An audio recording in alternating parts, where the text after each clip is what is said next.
महाराष्ट्रातील विधानसभेच्या निवडणुकीचा पराभव काँग्रेसच्या जिवारी लागला। याचं खापर महाराष्ट्रातील काँग्रेसचे नेते प्रदेशाध्यक्ष नाना पटोलेंवर फोडत आहेत। खरं तर नानांच्या कार्यपद्धतीमुळे अनेक नेते त्यांच्यावर नाराज आहेत, अशी चर्चा यापूर्वीच सुरू झाली होती। नाना पटोलेंबद्दल पक्षांतर्गत असलेली धुसफूस अनेकदा जाहीररित्या बोललीही गेली। नाना पटोले आणि विजय वडेट्टीवार यांच्यातील सुप्त सत्ता संघर्ष तर जगजाहीर आहे। नाना पटोलेंच्या कारकिर्दीत काँग्रेसचा राज्यातील सर्वात मोठा पराभव झाला। या पराभवानंतर नाना पटोलेंची प्रदेशाध्यक्ष पदावरून हकालपट्टी होणार हे तर जवळपास निश्चितच मानलं जात आहे। पण त्याआधीच पटोलेंनी स्वतःच राजीनाम्याची इच्छा व्यक्त करत सावधगिरी बाळगलेली दिसते।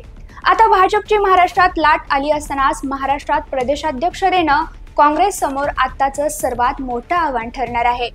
पण नाना पटोले नेमके कुठे चुकले आणि आता काँग्रेसवर काय कारवाई होणार, याच विषयी आपण आजच्या या व्हिडिओमध्ये चर्चा करणार आहोत। नमस्कार, मी निकिता पाटील आणि तुम्ही पाहताय ऋतम मराठी।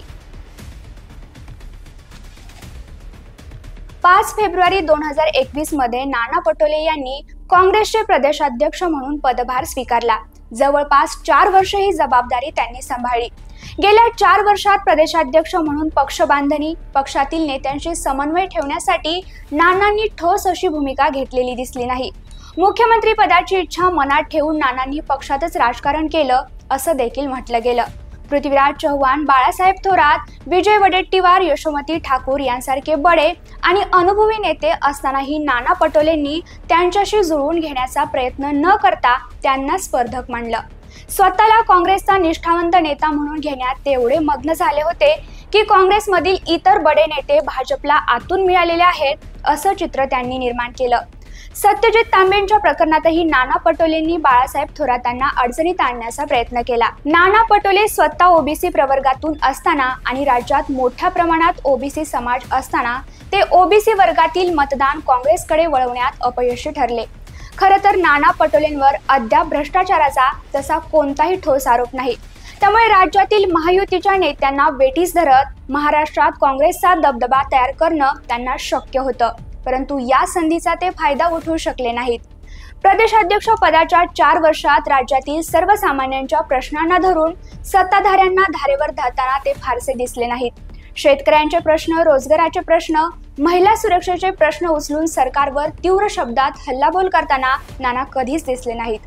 लोकसभेच्या निवडणुकीत काँग्रेसला महाराष्ट्रात यश मिळाल्यानंतर यशाचं श्रेय घेण्यात ते इतके वाहत गेले की विधानसभेच्या यशासाठी स्थानिक मुद्द्यांना हात घालायला हवा याचा त्यांना विसरच पडलेला दिसला।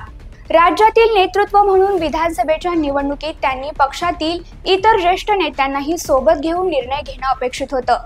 मात्र नाना पटोले स्वतः सर्व निर्णय घेत असल्याचा आक्षेप त्यांच्या सहकाऱ्यांनी केला। अगदी जागा वाटपाच्या निर्णयातही त्यांनी पक्षातील इतरांना विश्वासात घेतलं नाही। त्यामुळे पक्षातील नेते त्यांच्यावर नाराज झालेले दिसले। महाविकास आघाडीमध्ये वाटाघाटी करताना काँग्रेसला फायदा होईल असं राजकारण करण्यात ते अपयशी ठरलेले दिसले। काँग्रेसचा विधानसभेच्या निवडणुकीत पराभव झाला, त्याला यातल्या बऱ्याच गोष्टी कारणीभूत होत्या।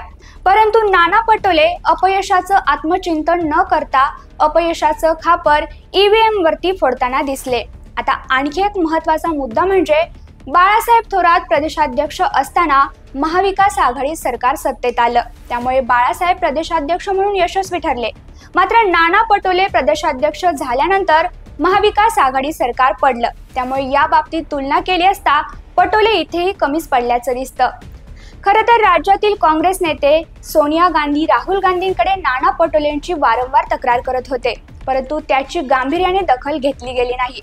वरिष्ठ नेत्यांनी नाना पटोलेंवर ठेवलेला अतिविश्वास नडला असंही आता काही राजकीय विश्लेषक सांगतात। परंतु आता मात्र काँग्रेस राज्यातील स्थानिक स्वराज्य संस्थांच्या निवडणुकीची तयारी करत असल्याचं दिसतंय। या निवडणुकांपूर्वी राज्यात पक्षाला नवसंजीवनी देणारे प्रदेशाध्यक्ष निवडले जातील असं चित्र सध्या दिसतंय।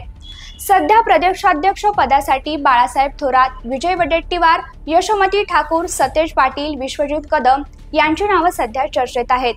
पण वरिष्ठ नेते कोणाच्या गळ्यात प्रदेशाध्यक्ष पदाची माळ घालणार हे पाहणं महत्त्वाचं ठरणार आहे। पण भाजपने महाराष्ट्रात ज्या पद्धतीनं मुसंडी मारली आहे त्यावरून एक तर नक्कीच लक्षात येतं की काँग्रेसला प्रदेशाध्यक्षांची निवड फार विचार करून करावी लागणार आहे। नवे प्रदेशाध्यक्ष नाना पटोले ठरणार नाहीत याची देखील काळजी घ्यावी लागणार आहे। एकंदरीत तुम्हाला नाना पटोले यांच्या नेतृत्वाबद्दल काय वाटतं? प्रदेशाध्यक्ष पद गेल्यानंतर नानांकडे कोणते पर्याय उरतील याबद्दल तुम्हाला काय वाटतंय? तुमचं उत्तर कमेंटमध्ये नक्की कळवा आणि अशाच नवनवीन माहितीसाठी वृत्तम मराठीला आता सबस्क्राईब करा.